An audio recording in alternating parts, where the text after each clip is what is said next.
Saudações, meus pequenos gafanhotos! Estamos aqui finalizando nosso último bloco sobre os fenômenos ondulatórios.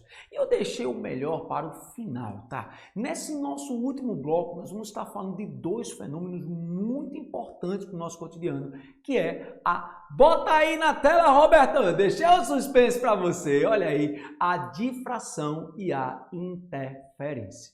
Bom, vamos fazer um mergulho nesse mar de água-tuvas para entender o que são esses dois fenômenos, tá? Primeiramente, a difração é um fenômeno ondulatório onde a onda, a frente de onda, ela vai mudar a sua propagação quando ela passa por pequenos orifícios. Tá? Ou seja, quando existem pequenas brechas e que essa onda ela tem um comprimento maior do que esse orifício, vai ocorrer uma mudança na direção da propagação. Como você está vendo essa imagem, você vê uma frente de onda e quando ela encontra esse obstáculo, ao passar por ele, ela muda a sua propagação, deixando de ter aquele aspecto frontal e tendo esse aspecto curvo, aumentando a sua amplitude em termos de direção. O que acontece é que a difração ela vai ocorrer de uma maneira muito natural. Por exemplo, você já parou para pensar por que você consegue ouvir alguém que está atrás da porta, mas não consegue ver? Ah, te peguei, foi ou não foi, Mequetrefe? Eu tenho certeza que tu já deve ter perguntado isso. Sabe por que eu escuto e não vejo?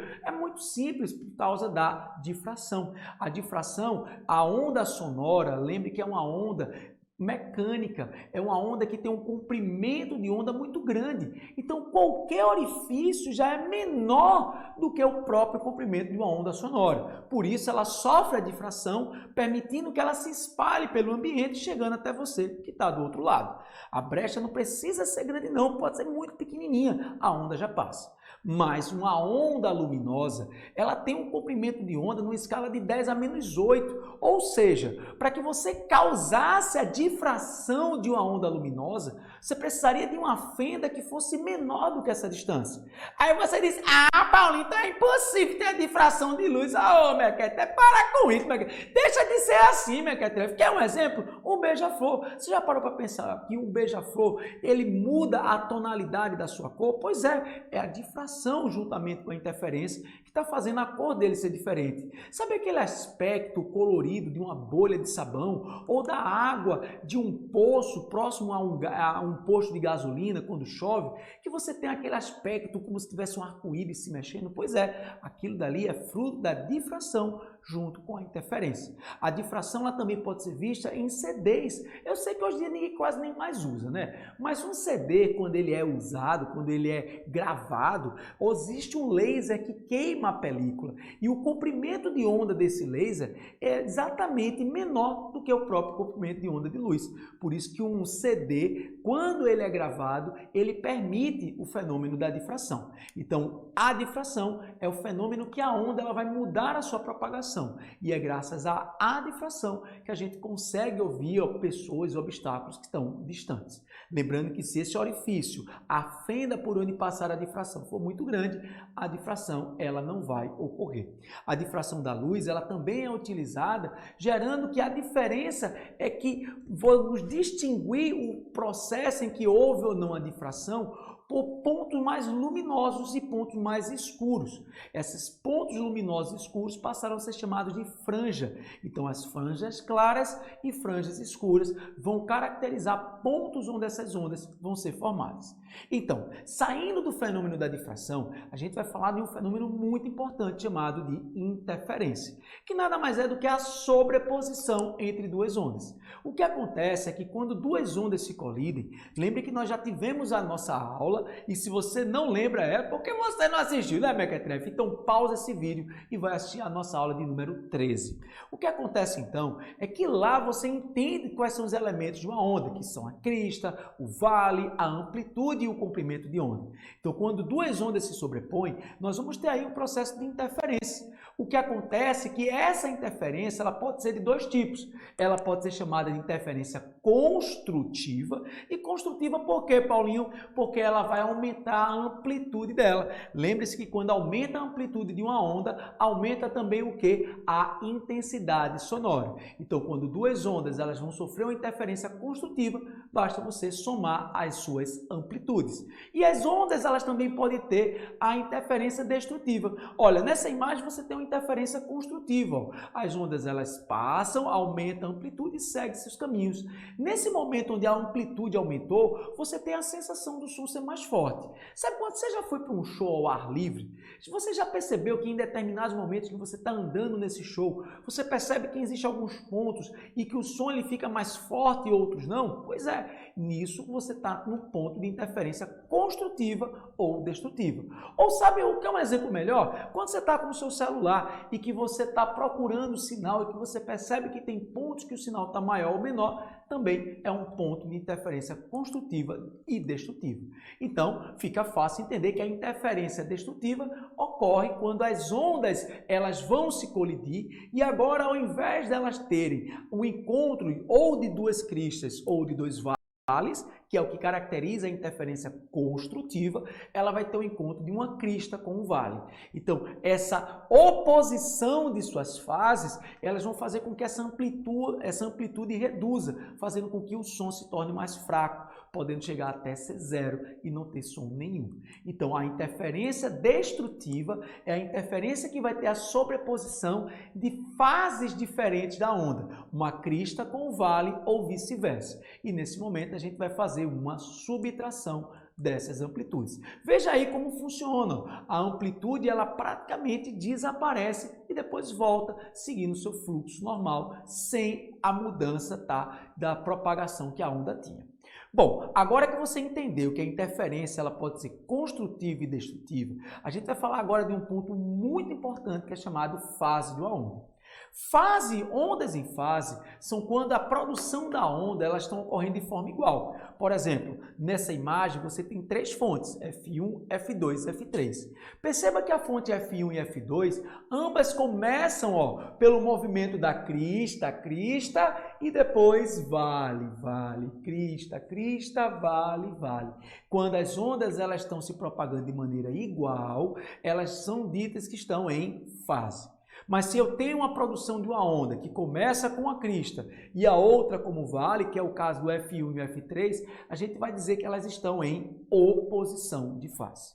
Bom, agora que a gente entende o que é fase e oposição de fase, é importante que a gente entenda o seguinte. Quando a gente fala que ondas estão em fase, significa que elas vão começar juntas, ambas com cristas ou ambas com vales. Faz sentido para você que se essas ondas se sobreporem, a tendência, será que elas se encontrem em fases iguais? E quando fases são iguais, a interferência ela é construtiva. Então, ondas que estão em fase, ela tem uma tendência de provocar interferências construtivas.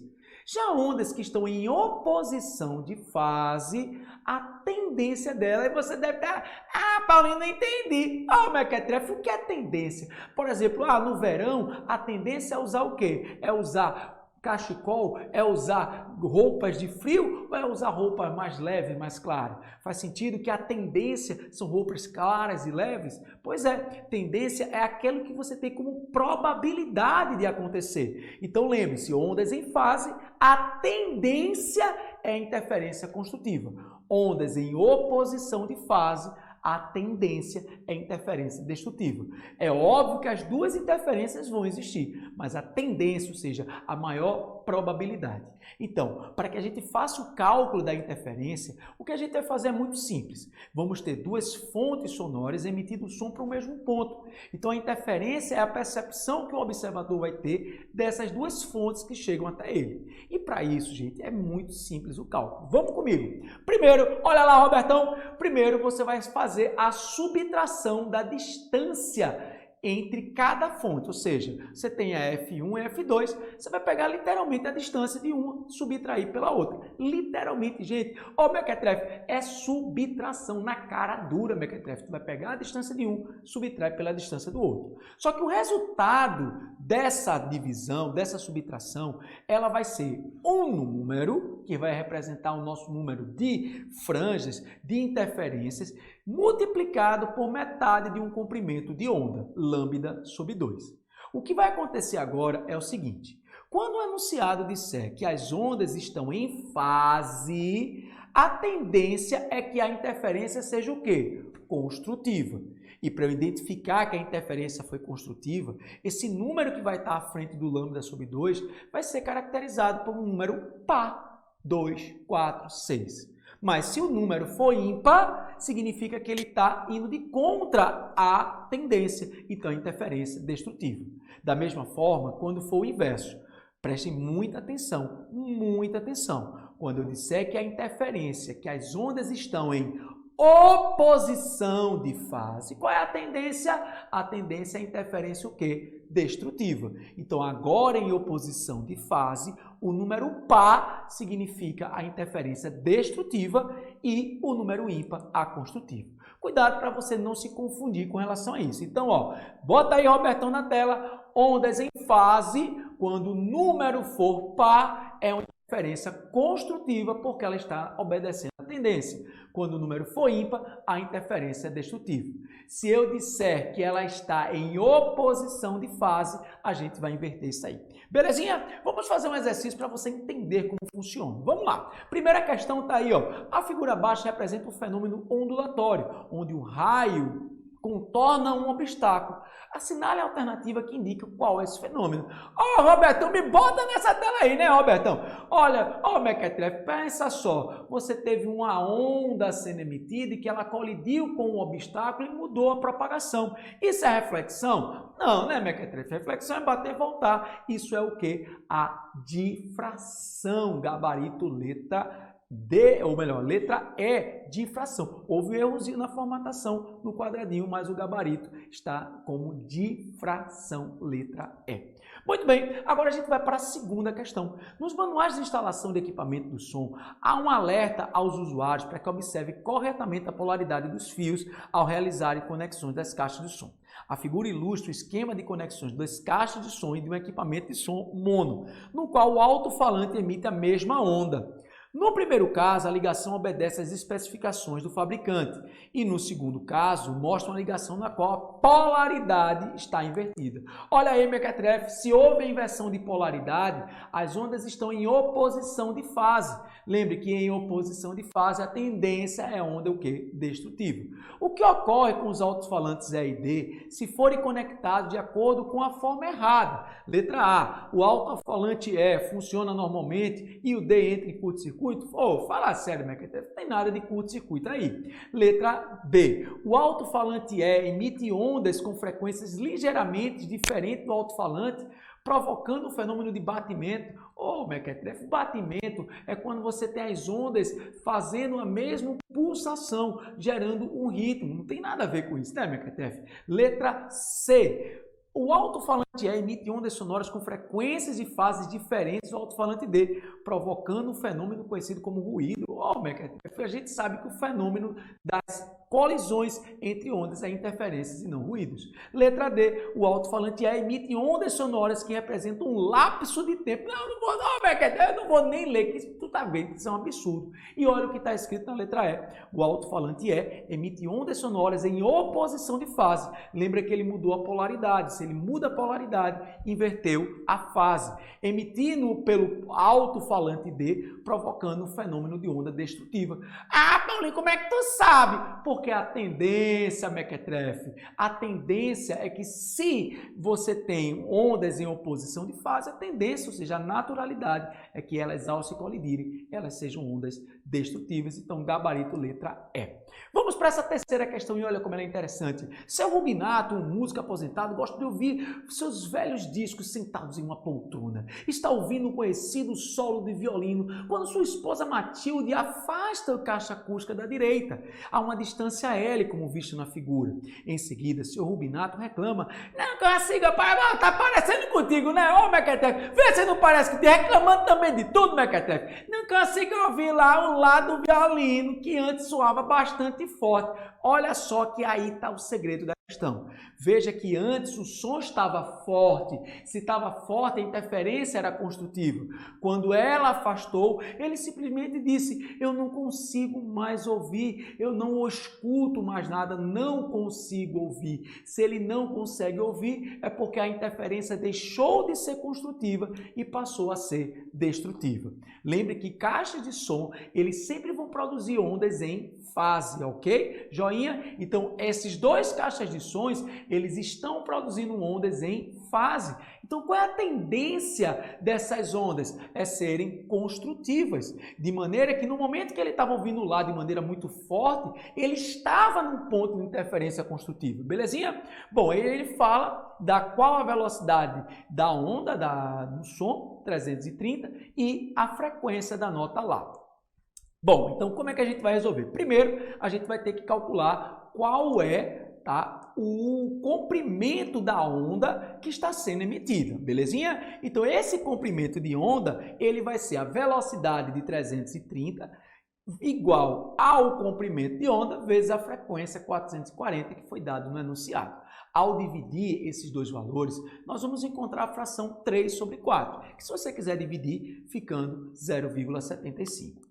Em seguida, nós vamos aplicar a equação da interferência. Nós vamos pegar a distância do primeiro caixa e subtrair pelo segundo. Um segredo sempre pega o maior pelo menor. Então, lembre-se que o caixa que foi afastado, ele tinha a distância L e um acréscimo de X, enquanto o outro tinha apenas uma distância L. Então, a gente tem L mais Lzinho subtraído do L do outro caixa, igual a quem? Ao ponto, o nodo da interferência, lambda sobre 2. Lembre-se que L menos L se cortam e a gente tem como agora calcular esse comprimento que foi afastado. Aí você diz, Paulinho, mas quem é esse I? Vamos agora identificar no enunciado a charada. Quando ele estava ouvindo o som, ele estava ali no primeiro ponto de interferência construtiva. Lembre-se que o primeiro ponto de interferência construtiva é que número? O número 0. Quando ela afastou, ele deixou de ouvir. Ela saiu da interferência construtiva para a interferência destrutiva. E qual é o primeiro número ímpar de uma interferência destrutiva, visto que elas estão em fase? É o número 1. Por isso que nós vamos substituir o I pelo número 1. O comprimento de onda é aquele que você achou. E aí a gente encontra um comprimento de 1,5 metros, mas como ele pede a distância em centímetros, gabarito letra E. E para a gente finalizar nossa aula de hoje, a gente vai falar do trombone de Kirtan, que ele vai falar que esse trombone, no primeiro momento, ele está emitindo um som, e olha só o que ele diz, ó. Uma fonte sonora emite ondas sonoras determinando a frequência de entrada e de saída. Essas ondas se dividem pelos dois caminhos, ADC e AEC, e se encontram no ponto C, na saída do dispositivo onde está posicionado o detector. O trajeto ADC pode ser aumentado pelo deslocamento dessa parte. Presta atenção, ó. Ele vai aumentar o deslocamento e com isso ele vai alterar o quê? A interferência. O trajeto ADC igual a AEC capta um som muito intenso na saída. Olha só, se está captando um som muito intenso, a interferência é construtiva. E a primeira interferência construtiva de ondas em fase é o 0.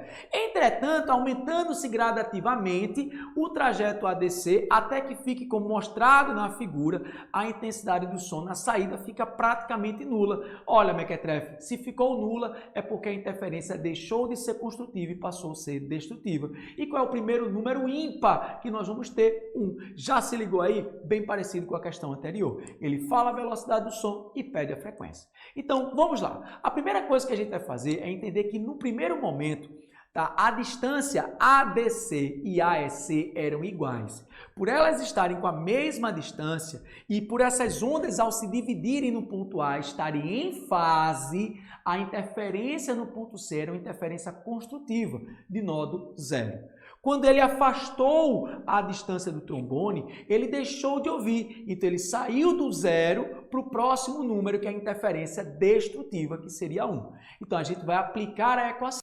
Lembrando que a equação ela vai pegar a distância de A ao ponto C. Que distância é essa? 40 de A até D, mais 40 de D até C, ou seja, 80 centímetros.